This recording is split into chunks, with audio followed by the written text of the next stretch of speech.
Matin gagnant sur Sud-Est Radio, du lundi au vendredi, de 7h à 10h avec Mario. Matin gagnant, t'es gagnant. Musique, cadeaux, conseils et invités. Matin gagnant avec Mario.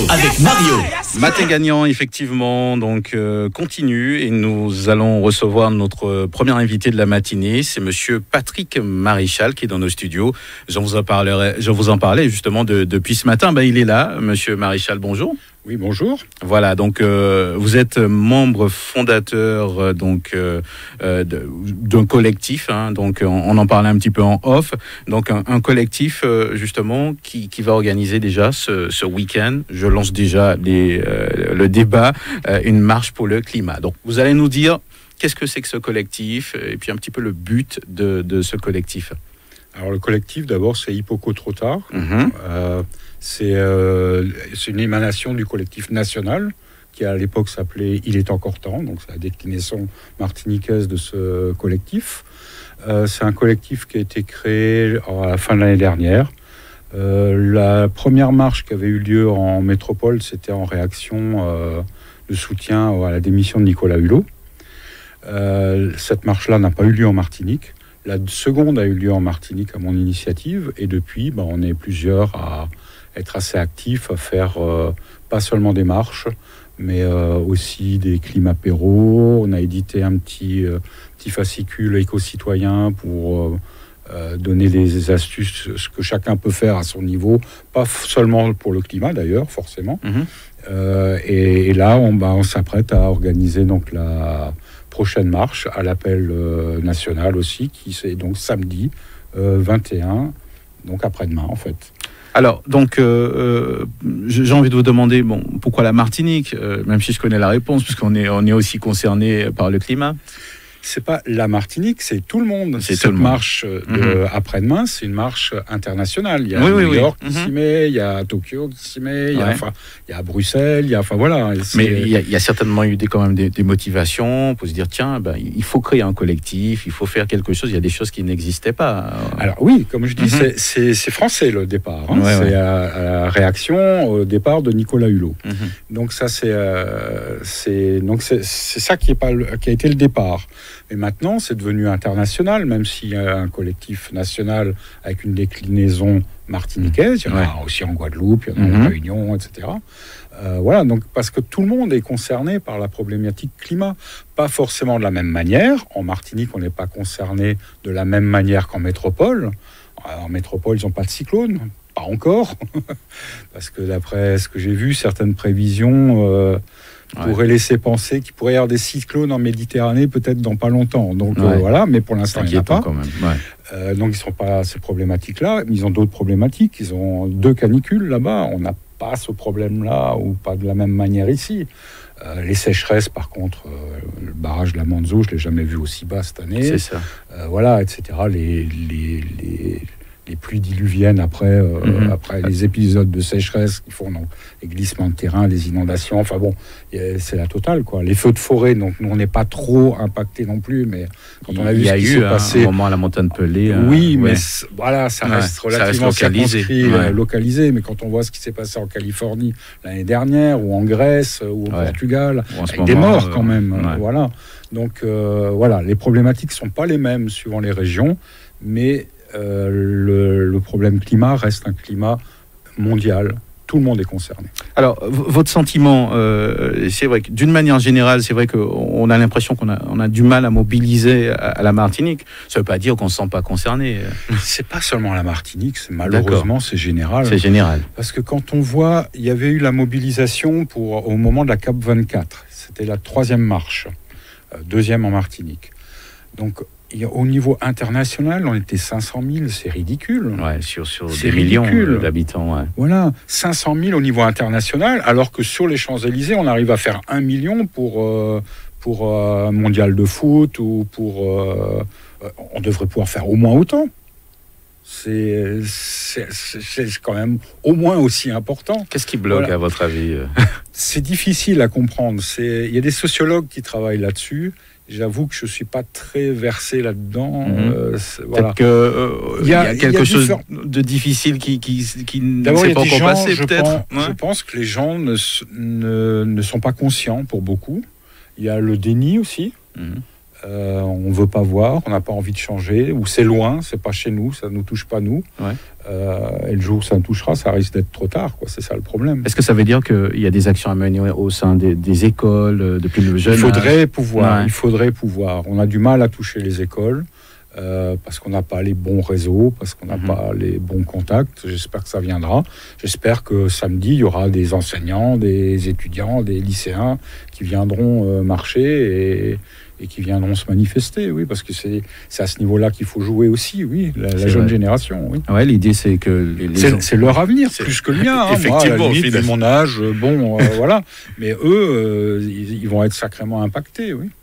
Alors, les différentes actions que vous allez mener, bien sûr, on va dire, avec la France, c'est-à-dire en national aussi, avec le collectif national, et aussi peut-être des choses spécifiques à la Martinique. Alors après, en dehors des choses nationales, ils appellent nationaux, ou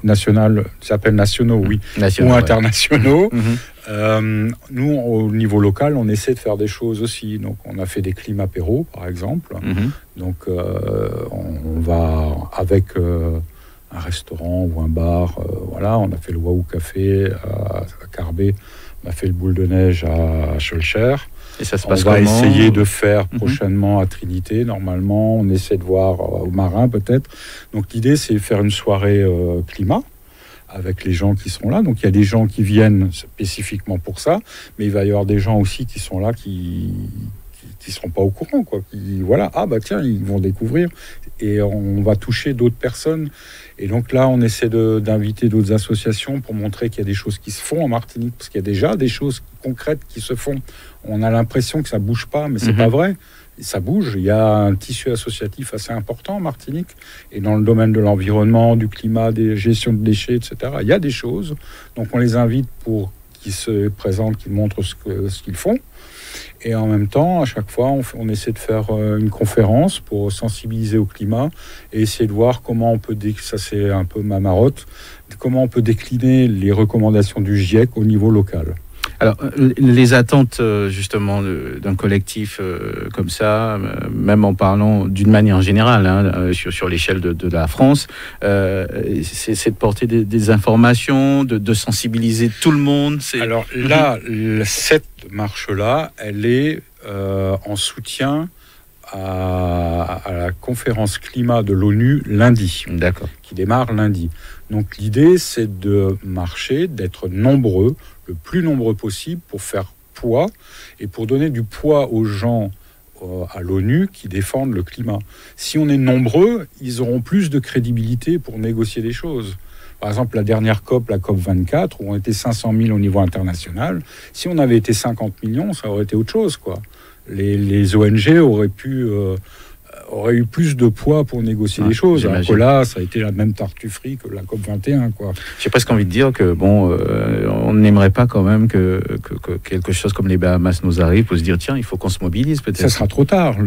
Les Bahamas, c'est... Alors, c'est ça, quoi. Il ne faut pas oublier une chose, ça fait quand même 3 catégories 5 depuis 2017 sur l'Atlantique Nord.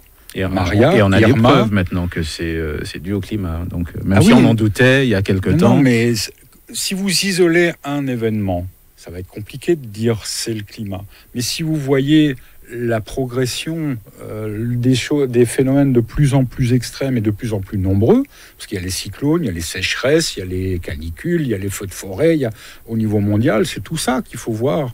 Et tout ça, ça augmente en intensité et en nombre. Et là, le doute n'est plus permis, quoi. En tout cas, plus personne au niveau scientifique ne doute de ça. Ouais. Et pourtant, on a vraiment l'impression qu'on n'y croit pas beaucoup, finalement. Beaucoup de gens n'ont pas envie d'y croire parce que ça veut dire changer beaucoup de choses. Et je pense que c'est ça. Et puis, je pense que c'est peut-être tout simplement lié à l'humain, tout simplement, peut-être, je sais pas. Mais c'est ces aspects psychologiques, sociologiques que moi, personnellement, je maîtrise pas trop. Je suis plus biologiste, quoi, donc... D'accord. Mais bon, on voit quand même que même au niveau des jeunes enfants, ils ont l'air beaucoup plus sensibles sur cette problématique, puisque souvent, ils viennent, ils disent aux parents, voilà, il y a les ça. Les enfants sont toujours plus ouverts. Oui, voilà. Ça c'est vrai. Ils sont toujours plus ouverts, ils sont en pleine maturation, voilà. Et peut-être qu'ils ont pris conscience que c'est leur avenir qui est en train de se jouer. C'est leur avenir. C'est eux qui vont subir tous les effets si on ne réagit pas. Ou si on ne réagit pas assez vite ou assez fort. Voilà. Donc peut-être qu'ils prennent une conscience, même si ce n'est pas tout à fait conscient, mais quelque part, ils se disent, oui, nous, ça ne va pas être bon, quoi. Dans 20 ans, dans 30 ans, dans 40 ans... Voilà. Alors, parlons de la marche de samedi. Donc, c'est déjà ce samedi, 21. C'est après-demain. Voilà. Donc, rendez-vous pour tous ceux qui veulent venir marcher. Et j'espère que vous serez nombreux. C'est pour soutenir la bonne cause et pour essayer de soutenir les gens qui, à l'ONU, lundi, vont négocier des choses en faveur du climat. Venez nombreux. C'est rendez-vous 9h30 à la gare TCSP de la Pointe-Simon, pour une marche qui remontera le canal Levasseur, ensuite le boulevard Général de Gaulle, pour finir sur la Savane. Alors, parlons des objectifs. C'est vrai que là, tout de suite, il y a la marche, mais il y a certainement des rencontres qui sont prévues avec des personnalités, des hommes politiques. Vous avez déjà pris des contacts avec des associations, vous me disiez? Oui, il y a pas mal d'associations qui vont défiler avec nous, qui vont marcher avec nous, qui sont là depuis le début, comme Greenpeace, Local Life. Local Life n'est pas une association, c'est un collectif aussi. Mais ou d'autres, excusez-moi si je vous cite pas tous, voilà. Il y en a qui sont là depuis le début, le Jardin Trenel, Citron, ils sont là depuis le début aussi. Enfin voilà. Donc ils viendront. Mais après, il n'y a pas besoin d'être dans une association ou un collectif pour venir marcher. Exactement. Mais je suppose qu'un collectif comme ça, avec les associations, c'est quand même non négligeable pour aider ceux qui ont le pouvoir peut-être d'apporter des décisions. C'est ça. Il faut être nombre pour donner la crédibilité et du poids à ceux qui ont les manettes en main. Et y compris en Martinique, parce qu'il y a des politiques en Martinique qui essaient de faire des choses, mais ils n'ont pas toujours les mains libres. Voilà. Et donc il faut le fait de montrer qu'on est nombreux pour appuyer ça va leur donner plus de poids pour pouvoir agir. Voilà. Donc samedi, tout le monde est invité. Tout le monde est invité. Les enfants, c'est toujours dans la bonne humeur. Nous, sommes un collectif pacifique. Voilà, c'est bonne humeur, c'est respect des autres. Pas de casse, on veut pas de casseurs, on veut pas de gens excités. Pas ce genre de choses. Voilà. Par contre, si vous voulez venir avec une trompette, un tambour, vous êtes les bienvenus. Pour mettre de l'ambiance, voilà. Alors, le départ se fera, donc c'est rendez-vous 9h30. Pour un départ aux alentours de 10h, on verra un peu... c'est à côté de la gare, c'est ça? Donc c'est sur le front de mer, en fait. D'accord. D'accord, ok, pas de problème. Donc j'espère que le message est bien passé. Et puis s'il y a des enseignants, parce que je crois que c'est l'idée, qu'ils viennent déjà participer à la marche. Voilà, il faut que le maximum de gens viennent, et c'est aussi l'occasion de nouer peut-être des contacts pour mener des actions après. Donc nous, on n'a pas beaucoup de contacts dans les écoles, malheureusement, et on aimerait pouvoir travailler avec les écoles. Donc c'est l'occasion pour les enseignants, pour les lycéens, pour les collégiens, de venir et prendre des contacts. Oui, voilà. On peut marcher en discutant. Est-ce qu'il y a un numéro de téléphone, il y a un Facebook éventuellement? Il y a un Facebook, oui, donc Hippoco Trop Tard, voilà. Et il n'y a pas de téléphone par contre. D'accord, donc en Facebook, vous pouvez y aller, et à ce moment-là, même en message privé. En message privé, en commentaire, en ce que vous voulez. Voilà. Après, on peut éventuellement donner des numéros de téléphone, parce que c'est nos téléphones privés. Ouais, c'est ça. Voilà. Ouais. Donc après, suivant les cas, on peut échanger des téléphones, mais bon, pas à l'antenne. Voilà une très belle initiative. Je ne peux que vous encourager à continuer. Et puis, n'hésitez pas à nous contacter pour lier les informations. Donc, je rappelle aux auditeurs que nous étions en compagnie de Patrick Maréchal, qui est membre justement du collectif. Rappelez-moi le nom, j'ai du mal à... Hippoco Trop Tard. Voilà, Hippoco Trop Tard. Voilà, tout simplement. Merci à vous. C'est moi qui vous remercie de nous avoir accueillis ici. Oui. À très bientôt. À bientôt. En Martinique. Le son des Antilles. Le son des Antilles. Radio Sud-Est. 30 ans déjà. 30 ans. L'événement incontournable de cette rentrée 2019.